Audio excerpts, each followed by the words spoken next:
Côte d'Ivoire éliminée. 1, 2, 3, 4. Si je savais, j'allais rester chez moi à la maison. Je suis franchement dessus des Ivoiriens. Franchement, du coup, De là à là. De là à là. Vous parlez aux gens, vous regrettez. Mon frère. Mon frère, de là à là, on vous tape 3-0 de là à là. Non, dans la sauce. On vous chasse de votre propre canne. Oui, sur le continent. Sans avant-centre, on avait l'impression que la Côte d'Ivoire pouvait jouer même 3 jours. Il n'allait jamais marquer.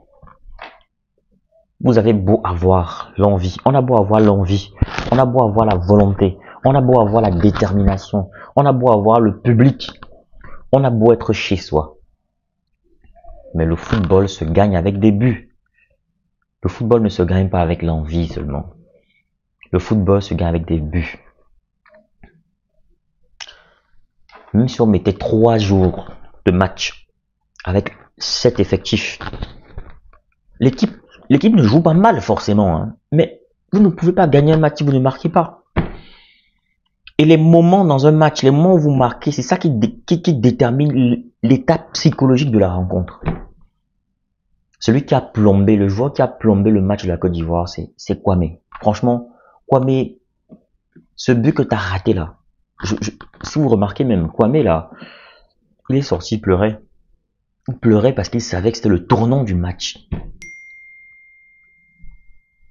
Je suis d'accord qu'on mette Pépé et tout, Gassé et tout, mais franchement, le schéma que Gassé a fait aujourd'hui, il a mis entre parenthèses l'équilibre de l'équipe. Donc le schéma tactique d'aujourd'hui est un schéma... C'est bien bon, c'est qu'on veut gagner, mais sincèrement, il faut que l'équilibre... Regardez le troisième but que la Côte d'Ivoire encaisse. C'est un no man's land derrière. La défense est en fromage, la défense est en carton, pas de résistance. Il n'y a pas de véritable... Il n'y a pas de joueur avec la niaque. Franchement, c'est la défense laissée franchement à désirer. Aujourd'hui, on n'a pas senti Fofana parce que dans le schéma tactique que... comment il s'appelle, Gassé a mis en place, le 3, c'est le 3-5-2 qu'il a fait, ou c'est le 3-4-3. En tout cas, il joue avec 3 défenseurs. Donc, son schéma à 3 défenseurs, il n'y avait que 2 milieux. Il n'y avait que 2... On a l'impression qu'il n'y avait que 2 personnes au milieu de terrain. Fofana et Kessié qui n'était pas en numéro 10. Donc, Kessié qui ne pouvait pas attaquer. Bon, c'est vrai qu'il y avait aussi... comment il s'appelle il y avait Sangaré, oui, mais franchement, on ne sentait pas Fofana. Les matchs précédents, quand Fofana était devant, la Côte d'Ivoire était beaucoup plus dangereuse. Franchement, je vous assure, ce soir, la Côte d'Ivoire était dangereuse, mais sincèrement, la Côte d'Ivoire, c'était impossible de gagner ce match. Au moins, si Fofana était devant, Fofana aurait pu faire des frappes et tout, mais Fofana était trop isolé en fait, et bien cadenassé par le milieu de la Guinée équatoriale. Pourquoi Grasso était au banc? Pourquoi? Pourquoi mais? Donc on met Grasso au banc pour Kwame. Franchement, en termes de qualité, il n'y a pas match, il n'y a pas niveau. Grasso est bien plus en forme. Grasso est bien plus en forme. Si Grasso était là dès le début du match, je pense que si c'est Grasso qui a le ballon, que Kwame a en face à face, Grasso fait but. Regardez. Voilà même une action. Je dis, franchement, il n'y a pas de finisseur. Fofana a beau prendre le ballon, bloquer tout le monde avec sa force. Il n'y a pas de finisseur. Pourquoi est-ce qu'on n'a pas mis Max Alain Gradel? Pourquoi Gradel n'a pas joué? Pourquoi Gradel n'a pas joué? Gradel, avec son expérience, le ballon que Kwame met sur le gardien, Gradel la met au fond. Le ballon que Kwame met sur le gardien, Gradel met une telle occasion au fond. Gradel, même s'il est vieux qui peut plus courir, Gradel a quand même l'expérience. Gradel a quand même l'expérience. Pourquoi ne pas tester Gradel? Moi, si j'étais le coach, je mettais Gradel en avant-centre. Puisque s'il est agile pas courir, Gradel aurait bien joué en pointeur. Mais Gradel en avant-centre.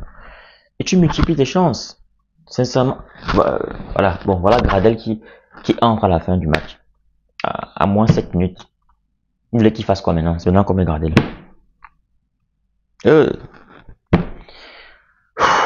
Franchement, quelqu'un va mal dormir ce soir. Hein. La Guinée équatoriale, franchement, sacré bravo à la Guinée équatoriale. C'est une équipe tactiquement solide. Ils ont d'abord endormi les Ivoiriens avec les fautes. Ils tombent à tout moment. Ils vous énervent et tout. Ils sont solides défensivement. Ils ne s'affolent pas. Ils cherchent leur faute au calme. Pepe aussi. On te bouscule dans la surface de réparation, Pepe. Nicolas Pepe. Tombe même. Tombe. On te bouscule, tombe, il y a pénalty. Si on donnait le pénalty en début de match, le match aurait eu une autre physionomie. Le fameux 3-5-2 a effacé Fofana. On ne voit même plus Fofana dans le match.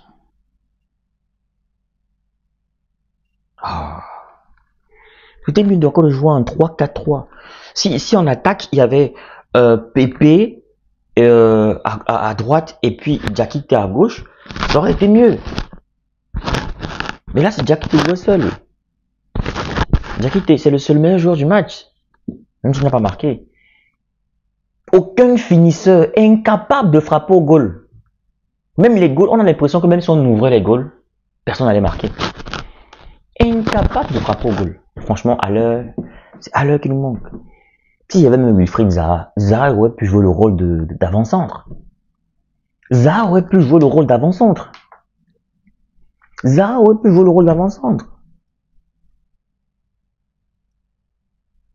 C'est quoi cette histoire? Je préfère encore le coach qui a amené qui coachait la Côte d'Ivoire, je connais plus son nom. Il y a un coach qui coachait la Côte d'Ivoire à la CAN de 2021 au Cameroun. Là. Franchement, lui, c'était mieux. Même si on a éliminé la Côte d'Ivoire, la Côte d'Ivoire jouait mieux. J'ai vu comment la Côte d'Ivoire a massacré l'Algérie. J'ai vu Zaha faire la magie. Et même là, à 3-0, personne n'y croit. On peut remonter 3 buts. Moi, j'ai vu une CAN où le Mali était mené 4-0. Le Mali a remonté 4 buts dans les arrêts de jeu. On vous mène 3-0 à la 76e minute. Vous baissez les bras. Alors que si vous poussez, vous mettez seulement un but. Psychologiquement, ça peut changer. On sait que dans les arrêts de jeu, il y a souvent 10 minutes d'arrêt de jeu et tout. Poussez même, forcez même le destin, rien. Bousculer les gens, faites douter, rien. La Guinée n'a pas douté pendant tout le match. La Guinée n'a pas douté. Voilà, après un tel match, je pense que la Guinée devient un gros favori aussi. On les voit pas venir, mais la Guinée, si. Juste que si la Guinée s'y affronte même le Sénégal, la Guinée équatoriale, si. Si la Guinée équatoriale s'y affronte même le Sénégal, ça va être chaud, hein. Ça va être chaud, hein. Si la Guinée équatoriale affronte le Sénégal, ça va être chaud, hein. Le match sera dur, hein. Allez. Non, franchement, Gassé, nul comme coach. Donc, il doit être viré. Donc, Gassé doit être viré directement. Là. Il a humilié la Côte d'Ivoire, Gassé. Regardez ce que le gardien fait. Le gardien repousse sur le joueur. No man's land derrière. 4-0. No man's land derrière. Pas de défense, carrément.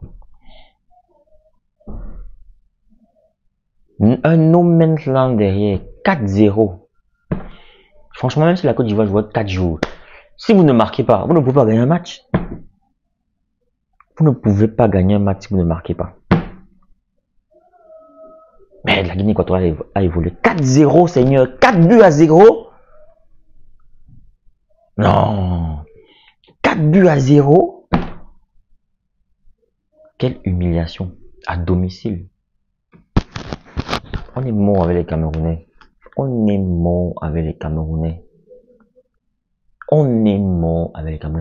Mais ça sera même 4 buts. Si c'est une équipe qui avait la volonté, même 4 buts, on peut égaliser 4 buts. Même 4 buts, on peut égaliser 4 buts. On n'arrivait pas à barrer un truc. Regarde le gardien, il repousse à l'axe. Gardien, depuis quand on repousse un ballon à l'axe?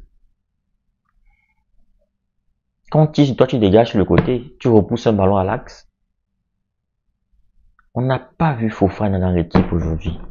Et c'est le schéma tactique, c'est pas la faute de Fofana, c'est le schéma tactique. Pas la faute de Fofana. 2 buts refusés, si c'était pas refusé, ça aurait été différent. Franchement les gars,